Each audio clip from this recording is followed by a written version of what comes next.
Greg Palmer stood in the center of the council chamber with his hands clasped behind his back. The room was cold and metal, just like everything else on the fleet ships.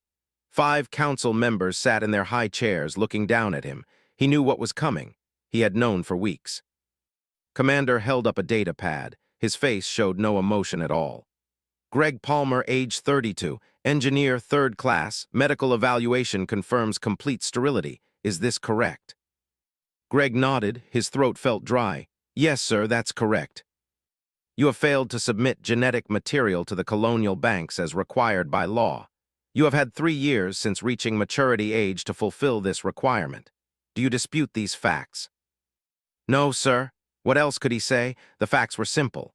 A fever when he was 8 years old had destroyed his ability to have children. The fleet doctors had confirmed it 3 months ago. There was no appeal, no second chance, no exception to the rule. Set down the pad. The reproduction mandate is clear. Every adult must contribute to the gene pool.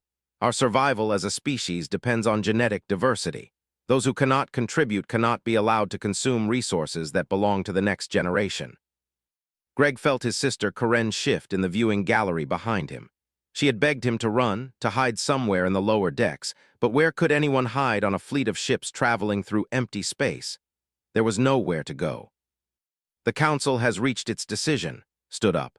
The other 4 council members stood with him.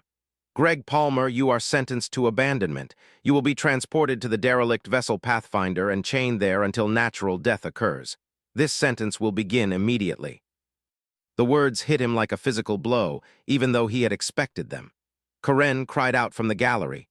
2 security guards moved to restrain her as she tried to rush forward. Please, she shouted. He's a good engineer. He keeps the water systems running. He's valuable. Did not even look at her. The law applies to everyone, Miss Palmer. Your brother knew the consequences. He had 3 years to report his condition. Instead, he hid it and consumed resources meant for viable colonists. I didn't hide it, Greg said quietly. I just hoped there might be another way. There is no other way, gestured to the guards. Take him. 2 men in gray uniforms grabbed Greg's arms. He did not resist. What would be the point? They led him out of the chamber while Karen sobbed behind him. He wanted to turn around to see her face one more time, but the guards kept him moving forward.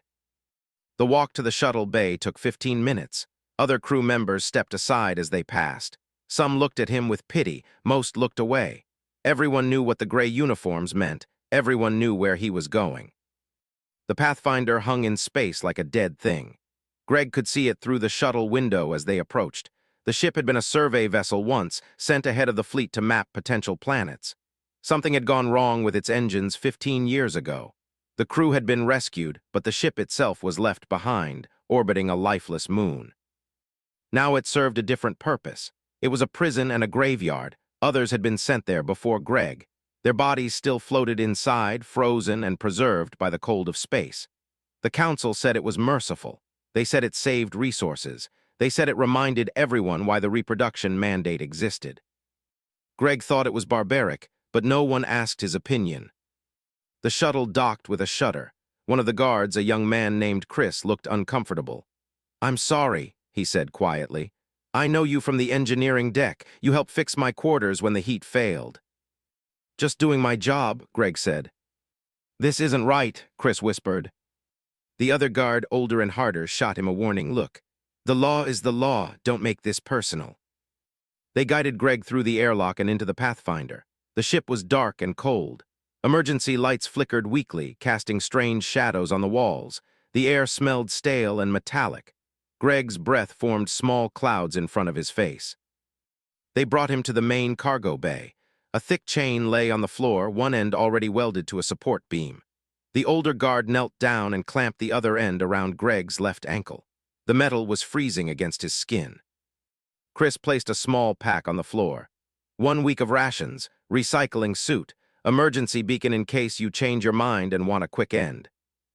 Greg looked at the beacon. It was a small red button. Press it and the airlock would open, exposing the entire ship to vacuum. Death in seconds instead of slow starvation. Some chose that option. He understood why. Is there anything you want us to tell your sister? Chris asked. Greg thought for a moment. Tell her I'm sorry I couldn't say goodbye properly. Tell her to take care of her son. Tell her not to waste time being angry." Chris nodded. The older guard was already heading back to the shuttle. "We need to go," he called. "One more thing," Greg said. "Tell her that I fixed the water recycler in Section 7 last week. It'll need another adjustment in about a month. Check the pressure valve." Chris smiled sadly. "Still thinking about your job?" "Old habits," Greg shrugged. "Someone needs to keep the fleet running." The guards left. Greg heard the airlock seal behind them. Through a small window, he watched the shuttle pull away and disappear into the darkness. He was alone now, completely alone. He sat down on the cold floor and looked at the chain around his ankle. The metal was thick and solid. He pulled at it experimentally, but it did not budge. The support beam it was welded to could probably hold a shuttle in place. The week of rations sat in front of him. 7 protein packs and 7 water pouches. After that, nothing. The council expected him to die quietly and fade into the background of history, just another failed colonist who could not meet the requirements. Greg opened the first protein pack and ate slowly. The paste tasted like cardboard, but it filled his stomach. He was not going to give up just yet. He was an engineer. Engineers solved problems. Maybe he could not escape the chain, but he could at least explore his prison and see what resources were available. The emergency lights flickered again. Greg looked around the cargo bay and tried to calculate how much of the ship he could reach with the chain limiting his movement. Maybe a quarter of the vessel if he was lucky.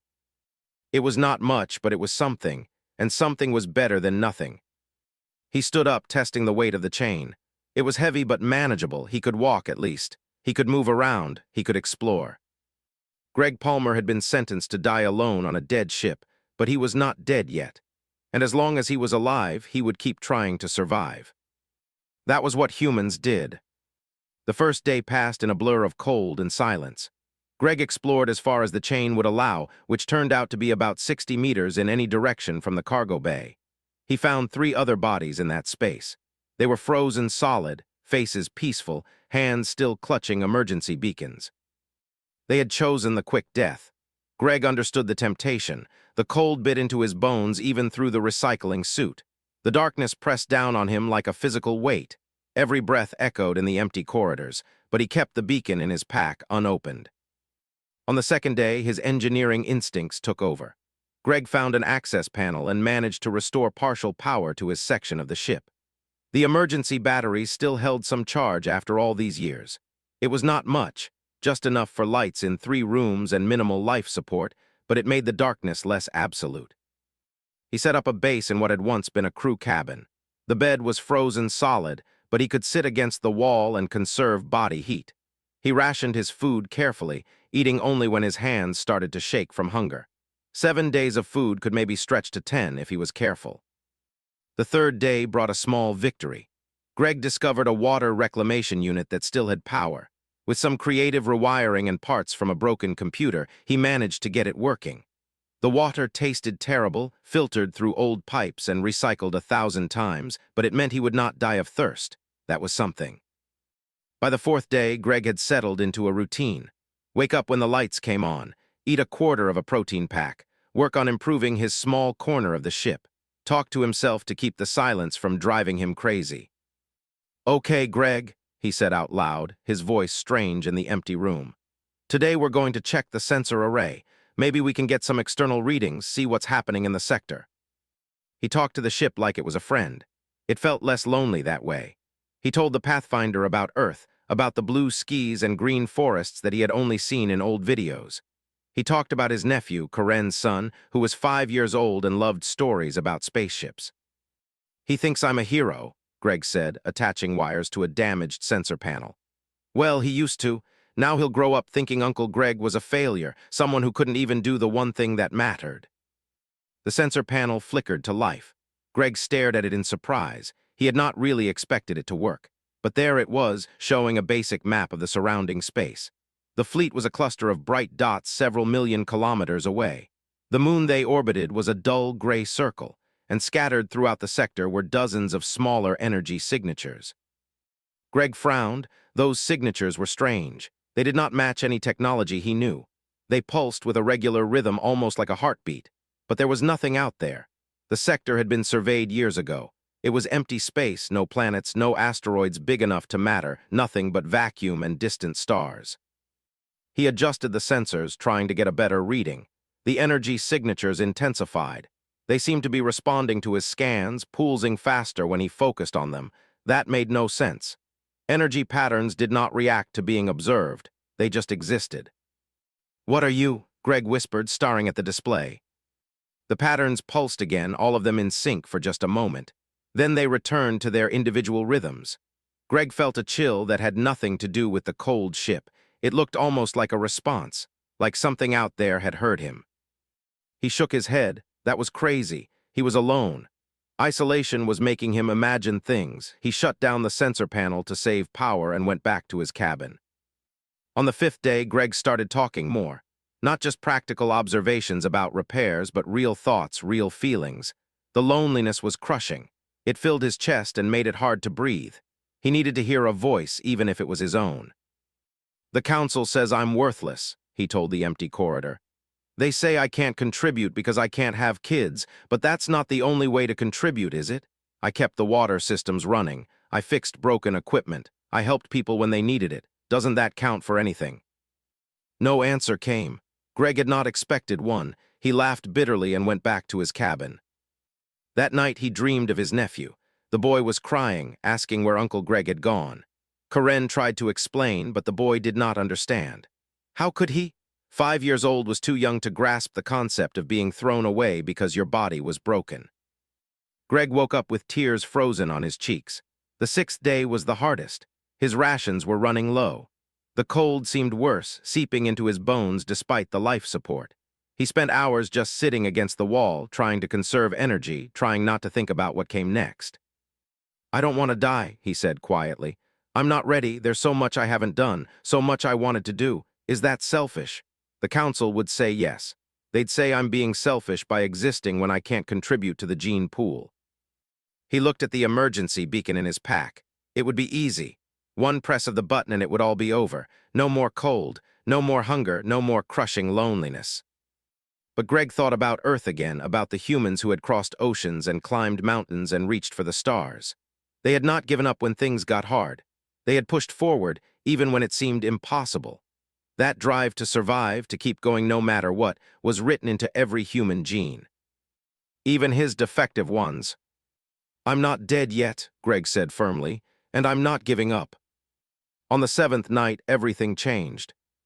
Greg was lying in his cabin, trying to sleep despite the hunger gnawing at his stomach. He had maybe 3 days of rations left, stretched as thin as possible. After that, decisions would have to be made. But for now, he was alive. Then he felt it, a vibration through the ship's hull, so faint he almost missed it. He sat up, pressing his hand against the metal wall. There it was again, a deep thrumming like a note played on an instrument too large to comprehend. Greg scrambled to the sensor panel and powered it on. The energy signatures were everywhere now, so bright they nearly whited out the display. They were converging on the Pathfinder, drawn to it like moths to a flame. But they were not attacking. They were gathering, circling, pulsing with that same strange rhythm. He ran to the nearest viewport, dragging his chain behind him. What he saw made him forget how to breathe. Light bloomed in the darkness outside, not the harsh white light of stars or the red glow of engine fire. This was different. Colors he had never seen before swirled and danced in the vacuum of space.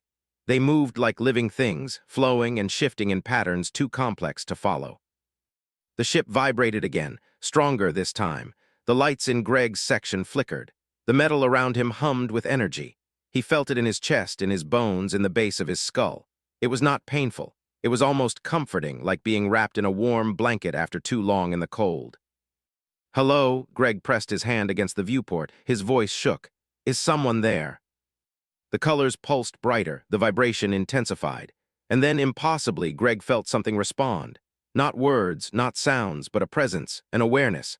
Something vast and ancient and incomprehensibly strange had noticed him. Greg Palmer was not alone anymore. Something in the darkness had heard his voice. Something between the stars had felt his pain and loneliness. And for reasons he could not begin to understand, it had answered. He stood at the viewport, watching the impossible lights dance outside his dead ship, and realized that everything he thought he knew about the universe was about to change. The cold did not bother him anymore. The hunger faded to background noise. All he could think about was the communication did not come in words. Greg realized that immediately. There was no voice in his head, no alien language to decipher. Instead, he simply understood things he had not understood before. Knowledge flowed into his mind like water filling an empty cup. He understood that the beings outside were called the Resonance. That was not their true name, because they did not have names in any way humans would recognize. But it was close enough. They were consciousness that existed in the spaces between matter, in the quantum foam where reality itself was born. Greg sank to the floor, his back against the cold wall. The lights outside the viewport continued their dance. He could feel the resonance touching his thoughts, reading his memories, trying to understand what he was. To them, solid matter was strange and foreign. A creature made of atoms, bound by gravity and time, was as alien to them as they were to him. They showed him how they perceived the universe. To the resonance, space was not empty. It was alive with energy patterns and probability waves. Matter was just a temporary clustering of particles, no more permanent than clouds in a sky. They moved through this sea of energy like fish through water, ancient and patient and curious. Greg felt tears on his face. He was seeing the universe the way gods might see it. Everything was connected. Every particle, every wave of energy, every thought and action sent ripples through the fabric of reality. Humans moved through this ocean blind, aware only of the solid matter they could touch and see. "Why?" Greg asked out loud. "Why can you see me? Why did you come?" The answer came as feeling and understanding. The Resonance had been watching the human fleet for a long time. They found humanity fascinating. These strange material creatures built metal shells and flew through space, completely unaware of the deeper reality all around them. Most humans passed through the Resonance's domain like shadows, focused entirely on their destinations. But Greg was different. His pain and loneliness had created ripples they could not ignore. When he spoke to the empty ship, when he cried out against the injustice of his sentence, when he refused to give up despite having every reason to, those emotions resonated through the quantum fields. They rang like bells. The Resonance could not help but notice. Loneliness, they showed him, was a universal force. It existed even in beings made of energy and probability. The desire to connect, to be seen and understood, transcended the boundary between matter and consciousness.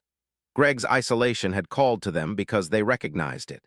They knew what it meant to exist in spaces where others could not follow. Greg laughed. It came out bitter and broken. "So I'm interesting because I'm alone, because my own people threw me away." The Resonance pulsed with something that felt like disagreement. They showed him his memories from their perspective.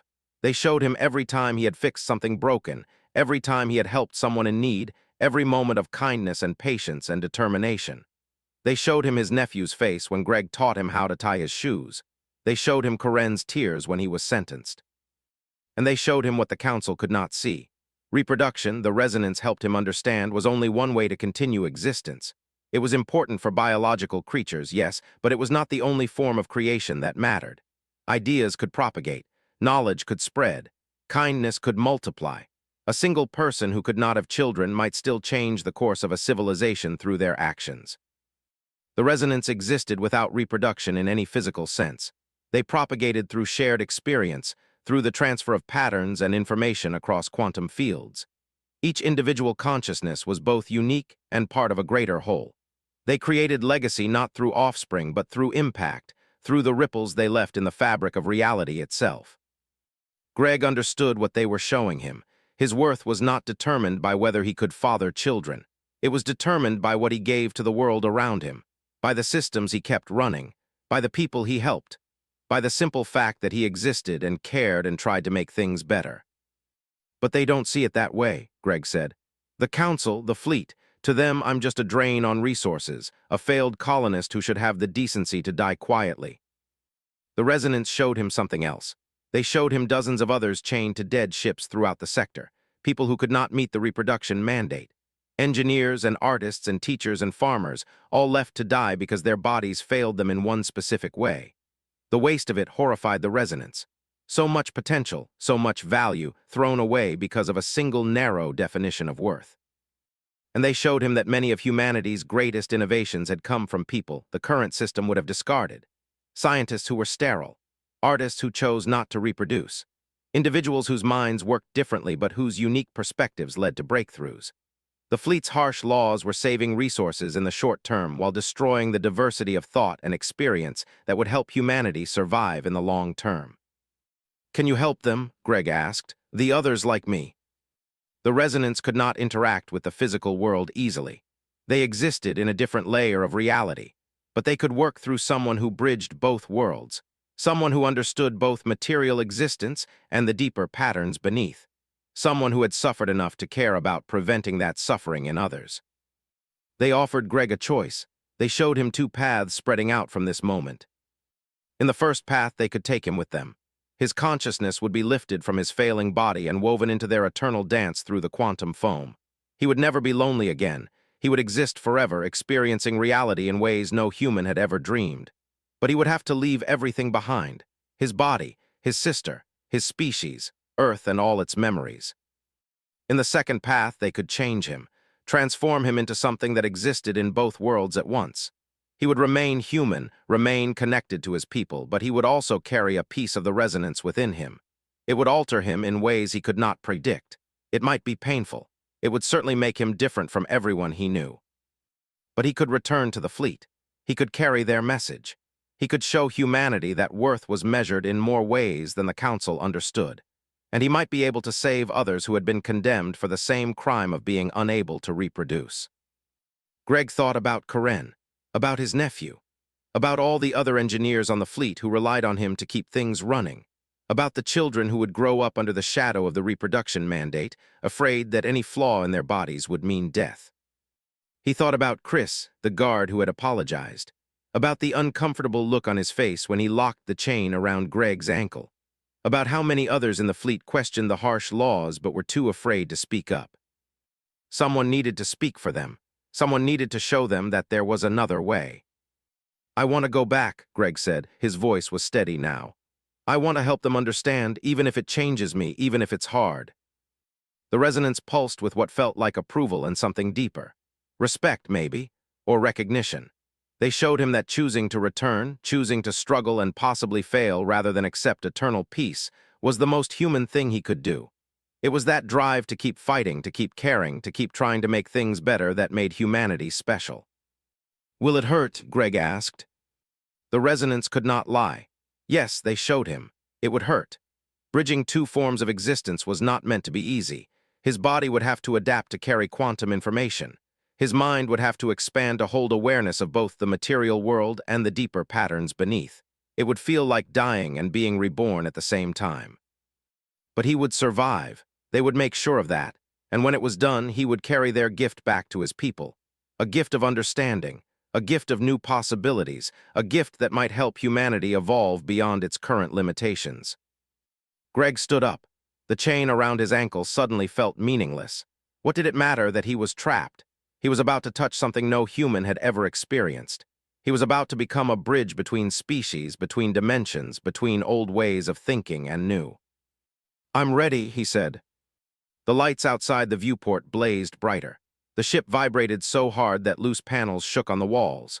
Greg felt the resonance flowing into him, through him, changing him at the deepest level.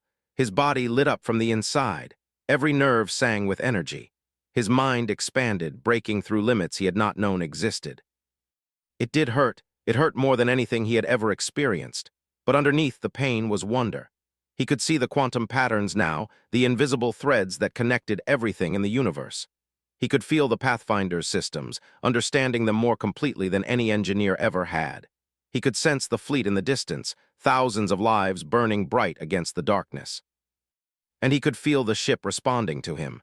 The Pathfinder was not dead. It had never been dead. It had only been sleeping, waiting for someone who could speak its language. Greg spoke that language now. He understood the patterns of energy that made the ship work. He could feel its potential, dormant but not destroyed. The chain around his ankle melted away like ice in the sun. The metal simply ceased to exist, its atomic bonds dissolved by the power flowing through Greg. He was free, not just from the chain, but from the limitations he had accepted his entire life. Greg Palmer was no longer just an engineer. He was something new, something humanity needed, even if they did not know it yet. He walked to the ship's controls. His hands moved across panels that had not worked in 15 years, but they worked now. The Pathfinder responded to his touch like a loyal animal waking from a long sleep. Engines rumbled to life. Navigation systems came online. Life support kicked in at full strength, flooding the corridors with warm, breathable air. Greg set a course for the colonial fleet.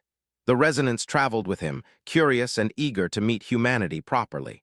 They wanted to understand these material beings who valued some lives over others based on such limited criteria. They wanted to show them what they were missing. "They're not going to believe me," Greg said. "They'll think I'm lying or crazy."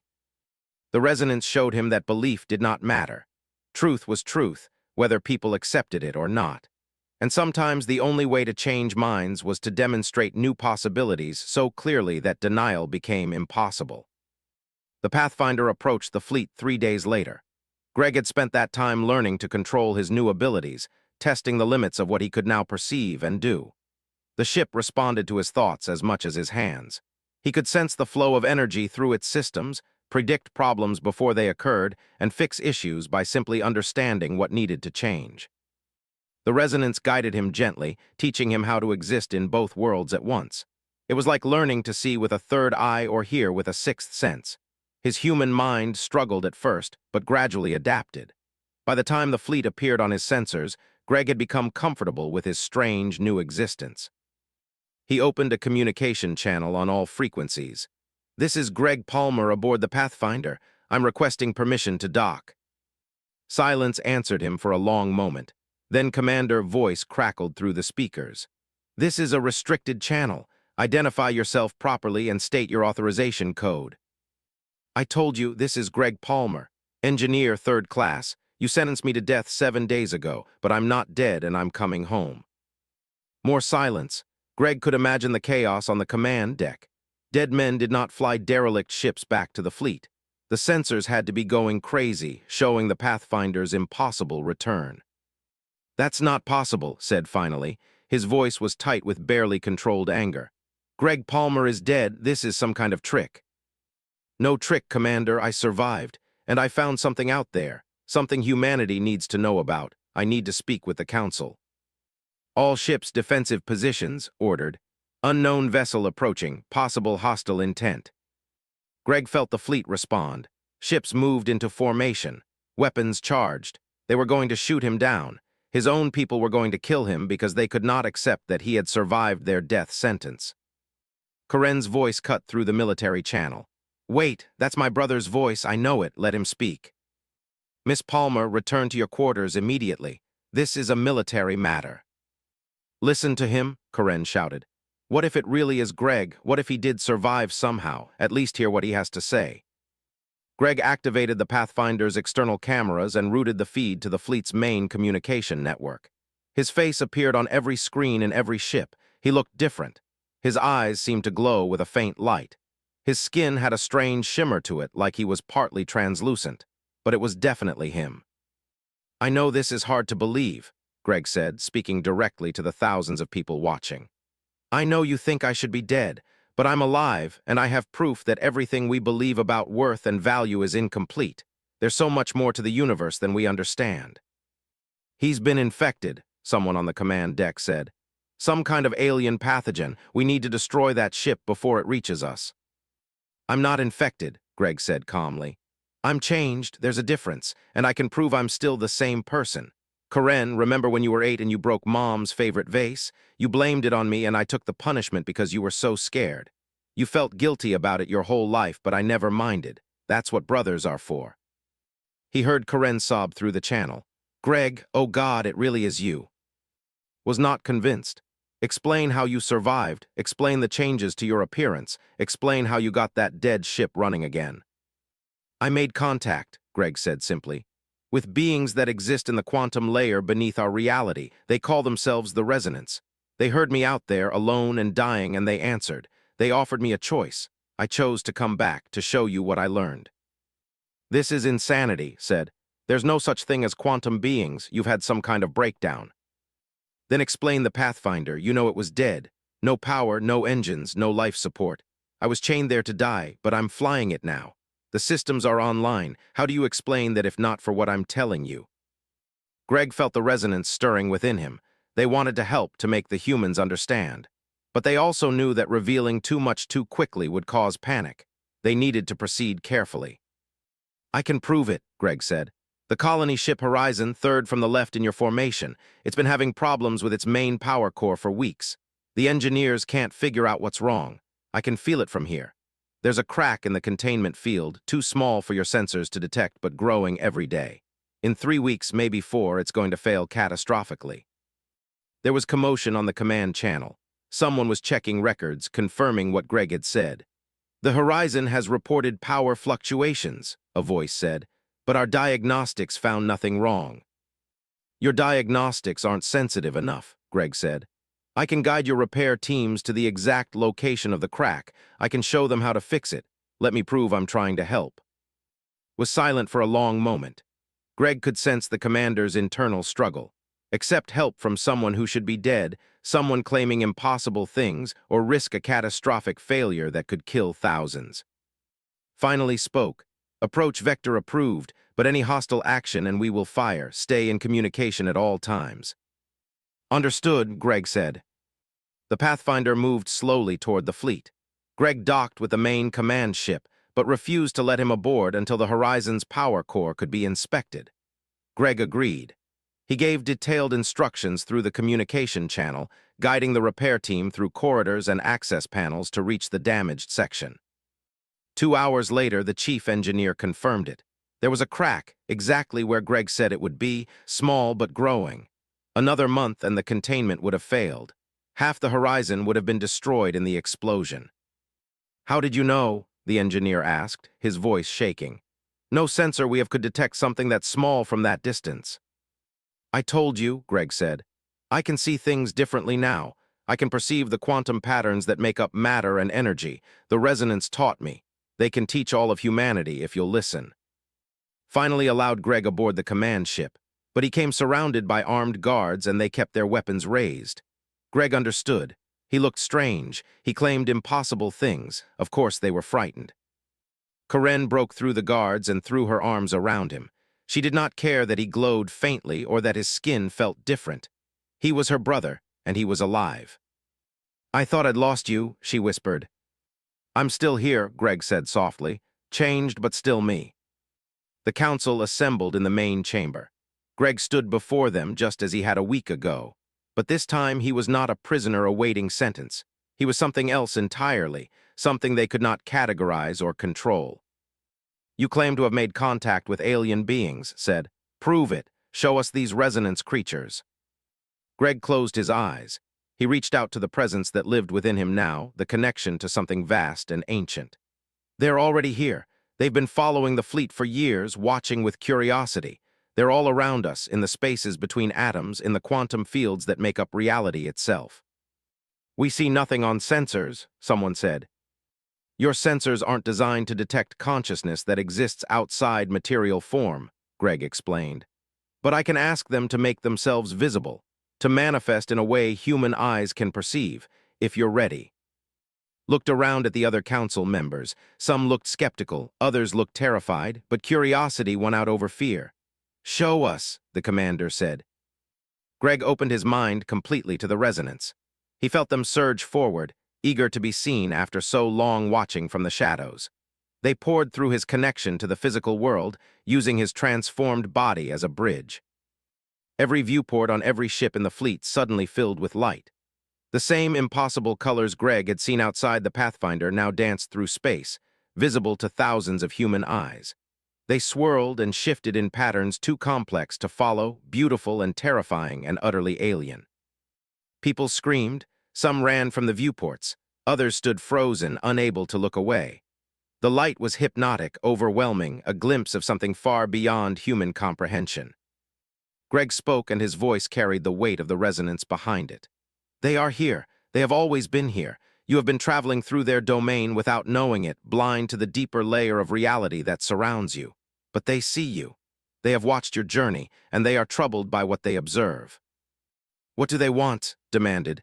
He had gone pale, but he held his ground. "They want to understand why you value some lives over others, based solely on reproductive capacity. They want to know why you discard people who could contribute in countless other ways.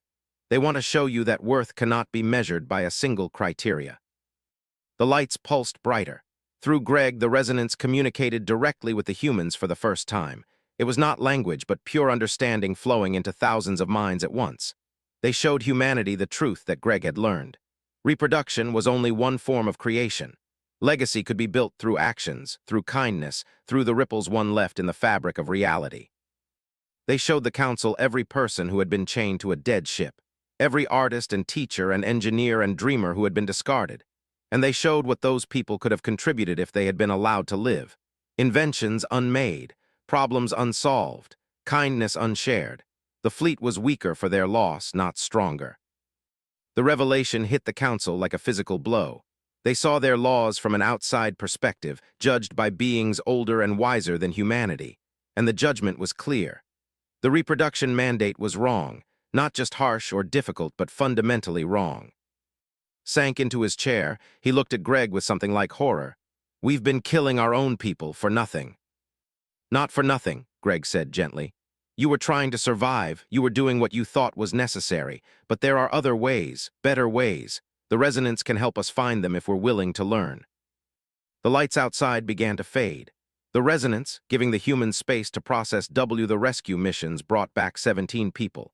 Some were barely alive, clinging to their last hours. Others had managed to survive through ingenuity and sheer stubbornness.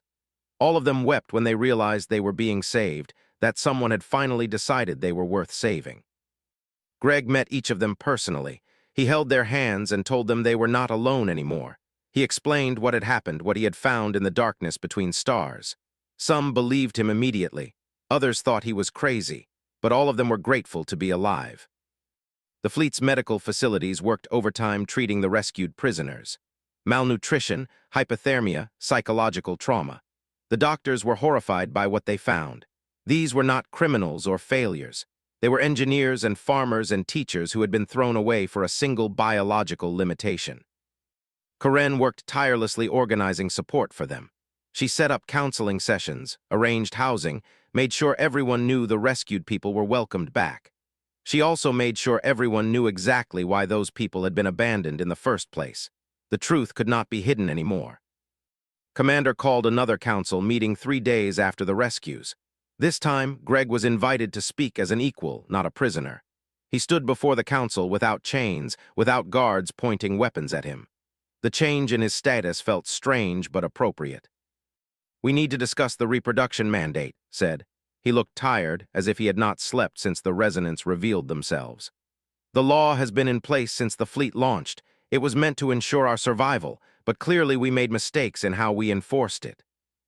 Not mistakes, said Council Member Helen Price. She was an older woman, a geneticist who had helped write the original mandate. Crimes. We committed crimes against our own people. We need to call it what it was. The room fell silent. No one had expected such blunt honesty from someone who had helped create the law. I drafted the reproduction mandate 40 years ago, Helen continued. We were desperate. We had limited resources and a long journey ahead. I convinced myself that harsh measures were necessary, but I was wrong. The resonance showed us that clearly. We measured worth by only one criteria and destroyed countless lives because of it. So what do we do now? Another council member asked. Do we just abandon all population management? We still have limited resources. Greg stepped forward. You don't abandon management, you change how you measure value. The resonance can help with that. They've observed countless civilizations across the galaxy. Some succeeded through rigid control. But the most successful ones, the ones that truly thrived, were those that recognized worth in all its forms. He gestured to the viewport where the strange lights of the resonance still flickered faintly. They want to teach us, not just about survival, but about living, about building a society where everyone has a place, where diversity of thought and experience is valued as much as genetic diversity. How? Asked. We don't have the technology to communicate with them like you do. Not yet, Greg agreed. But I can serve as a bridge. I can help translate their knowledge into terms we understand, and over time, others might be able to develop the same abilities I have. The resonance is willing to help more humans transform if they choose it. The idea of more transformed humans clearly made some council members nervous. But Helen spoke up again. We should be grateful that Greg chose to come back. He could have left with the resonance, abandoned us completely after what we did to him. Instead, he's offering to help. We should accept that help. The discussion continued for hours. Some argued for keeping modified versions of the mandate. Others wanted to abandon it entirely. Greg listened patiently, offering insights from the resonance when asked. They were not pushing humanity in any direction. They were simply showing possibilities, letting humans choose their own path. Finally, as the meeting stretched into its 8th hour, stood up. I propose we abolish the reproduction mandate entirely. We create new systems for resource management that don't rely on genetic contribution as the sole measure of worth, and we offer reparations to everyone who suffered under the old law. I second that, Helen said immediately. The vote was not unanimous. 3 council members voted against the change, arguing that survival required difficult choices. But the majority agreed. The law that had killed so many was officially ended. Corinne hugged Greg when she heard the news. You did it, she said. You actually changed everything. The resonance did it, Greg corrected. I just carried the message. No, Corinne said firmly. You survived. You refused to give up. You came back when you could have escaped forever. That was all you, big brother. Don't downplay it. Over the following weeks, Greg worked with engineers and scientists to understand his new abilities. They studied how he perceived quantum patterns, how he could sense damage in systems from a distance, how he maintained his connection to the resonance while remaining fully human. It was not magic or supernatural power. It was simply access to a layer of reality that humans normally could not perceive. Some volunteered to undergo the transformation themselves. The resonance was selective about who they changed, choosing only those whose minds were ready for such an expansion. 5 people, including one of the rescued prisoners, successfully bridged both worlds. They joined Greg in exploring what it meant to exist in both material and quantum space simultaneously. The fleet's approach to resource management changed dramatically. Instead of the harsh reproduction mandate, they developed contribution credits. People earned resources through any form of contribution. Teaching, creating art, maintaining systems, caring for children, developing new ideas. Reproduction was counted, but it was not the only thing that mattered anymore. The rescued prisoners became symbols of the new approach. One woman, a teacher named Lisa Brooks who had been chained to a dead ship for 3 months, developed a new educational program that revolutionized how children learned. A man named Carl West, sterile from radiation exposure during a solar flare, designed a water reclamation system that increased efficiency by 40%. Their contributions proved what the resonance had tried to show humanity. Worth was not about genetics. It was about what you gave to the world around you. 6 months after Greg's return, the fleet reached its destination.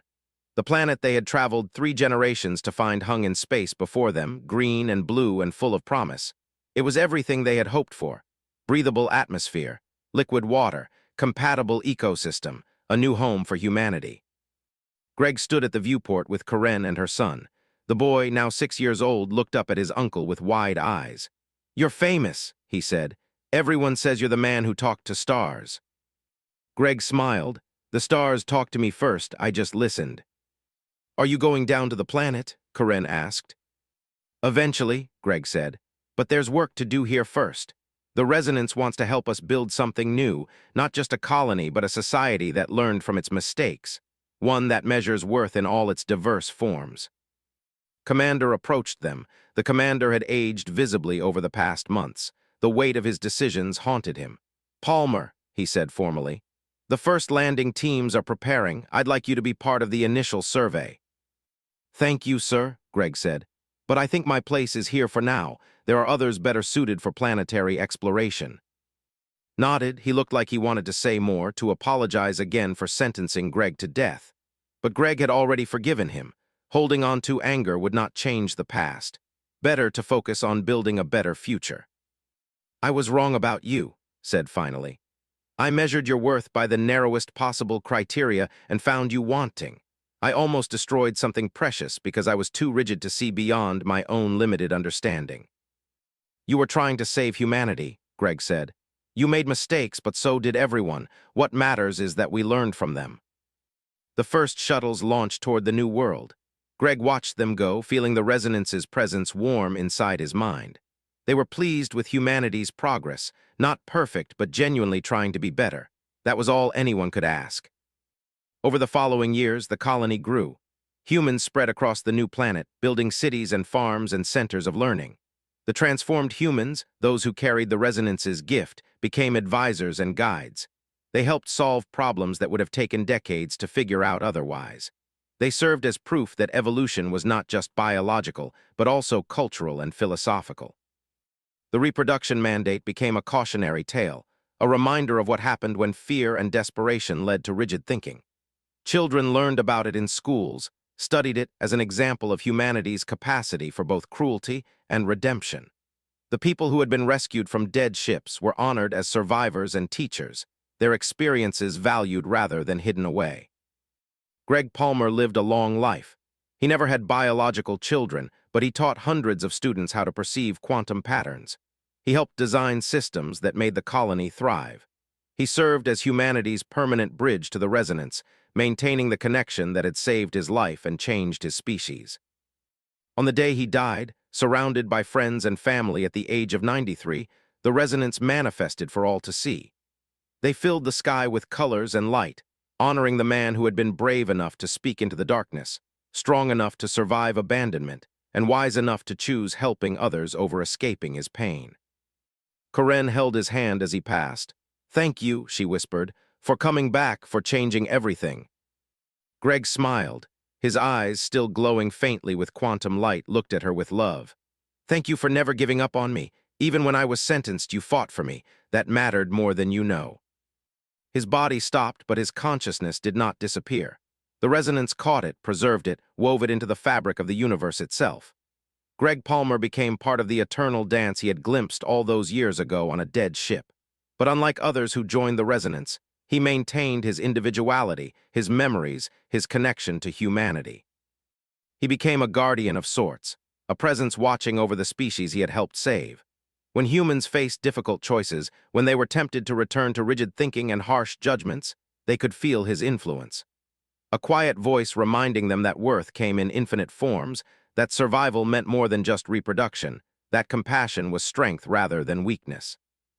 The colony thrived. Humanity spread across multiple worlds, always carrying the lessons learned from their darkest period. The story of Greg Palmer and the resonance became foundational to human culture. Not a myth, but a history. Proof that the universe was stranger and more wonderful than anyone imagined. Proof that every life had value, regardless of how it measured against arbitrary standards. And sometimes, on quiet nights, when people looked up at the stars, they saw patterns of light dancing between them. The resonance, still watching, still curious about these strange material beings who had learned to see beyond their limitations. The stars had answered back, and humanity had been wise enough to listen. They had seen, but Greg could still feel them nearby, patient and curious, waiting to see what humanity would do next. Karen stepped forward. "There are others still chained to dead ships," she said. "Other people who were sentenced like Greg. We have to save them. We have to bring them home." Nodded slowly. He looked older suddenly, worn down by the weight of the mistakes he had made. "Send rescue teams. Immediate priority. Anyone who is still alive, bring them back." Greg felt relief wash through him. He had come back for this. To change things, to save others from the fate he had barely escaped. The transformation had been worth it. The pain had been worth it. He was no longer just Greg Palmer, failed engineer. He was a bridge between humanity and something greater. A messenger carrying news of possibilities beyond anything his people had imagined. And this was only the beginning. Greg smiled. His body still ached from the transformation, but he felt more alive than ever. He had been sentenced to die alone on a dead ship. Instead, he had found something miraculous, and now he was going home to share it. The Pathfinder accelerated, leaving the dead moon behind. Greg stood at the controls, no longer a prisoner but a messenger. A bridge between worlds. A man who had been discarded by his people but found worth in the eyes of the universe itself. He was going to change everything. And the stars themselves would help him do it. He presence surrounding the ship. It felt curious, patient, almost gentle. "What are you?" Greg whispered again. This time the universe answered back. That was what had carried them from Earth to the stars in the first place. He took his first step into the darkness, the chain dragging behind him, and began to map out his new world.